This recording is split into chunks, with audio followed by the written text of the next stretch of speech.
I was only 50-50 gonna get on that airplane. The night before, I had been high on Molly with my boyfriend in British Columbia, Canada.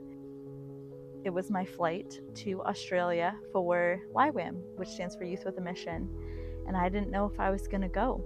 I knew if I didn't go, because my parents were the ones sending me, that I didn't know when I would see them again, because they lived in a different province. They lived in Ontario, Canada.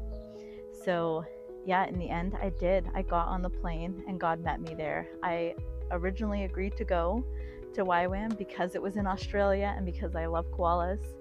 So I was like, why not? I picked a surfing one so that I could just learn to surf. But as soon as I got on the airplane, I felt this wave of peace come over me that I hadn't felt in probably ever.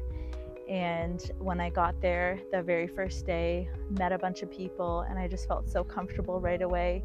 The first day we did testimonies, I had been nervous about that part because I had lived a worldly lifestyle. It was so refreshing to do testimonies, and even the people who had been Christians their whole lives and walking with the Lord, they all shared their story and were vulnerable and shared about what they had come through and different challenges that they had with God, or even questions that they still had about God. Everyone was just so honest and vulnerable, and it just kind of leveled the playing field.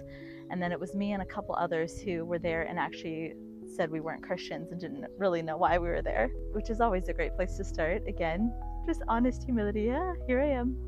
And the first week was hearing God's voice, and that was a concept I had never heard of before. And it was so powerful. We did intercession prayer, which is when we were in small groups, and we just asked the Lord to give us words or pictures or Bible verses.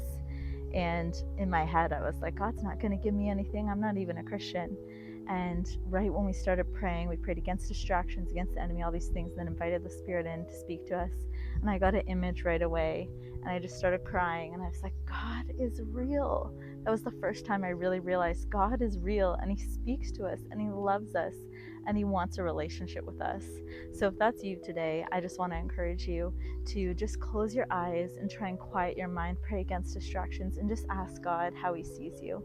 Ask Him how He sees you, and to give you a word or two. And the first word that pops into your head, don't discard it, because God is a good Father, and He wants to speak to us. He's longing to speak to His children, and He wants to speak to you and reveal His purpose and plans that He has for you.